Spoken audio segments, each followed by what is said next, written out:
Divisional bureau chief Mirpur खास चौधरी अदनान अफजल की report के मुताबिक मीरपुर खास डिवीजन के लिए सिंध हाई कोर्ट की बेंच के क़याम के मुतालबे के लिए आज भी ज़िली बार एसोसिएशन मीरपुर खास की जानिब से मुकम्मल अदालती कार्रवाइयों का बाइकाट किया जा रहा है। कोई भी वकील डिस्ट्रिक्ट एंड सेशन कोर्ट समेत किसी भी मातहत अदालत में पेश नहीं हुआ। इसे 12 बजे तक वकला की एहतजाजी कैंप में एहतजाज किया जाएगा और रैली भी निकाली जाएगी। उमरकोट, थरपारकर और सांगड़ ज़िली बार एसोसिएशन की जानिब से मीरपुर खास में हाई कोर्ट बेंच के क़याम के मुतालबे के हक में आज डिस्ट्रिक्ट एंड सेशन जज और मातहत अदालतों में मुकम्मल बाइकाट है।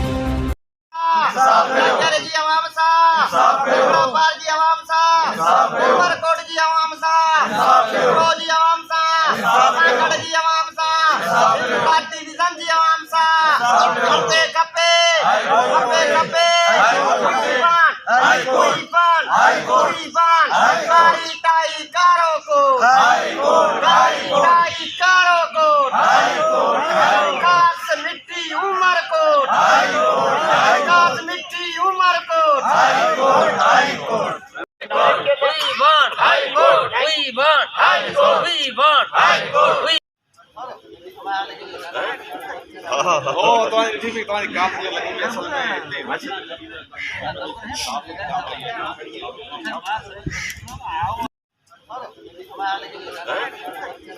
Oh, tuan TV, tuan kap dia lagi biasa ni.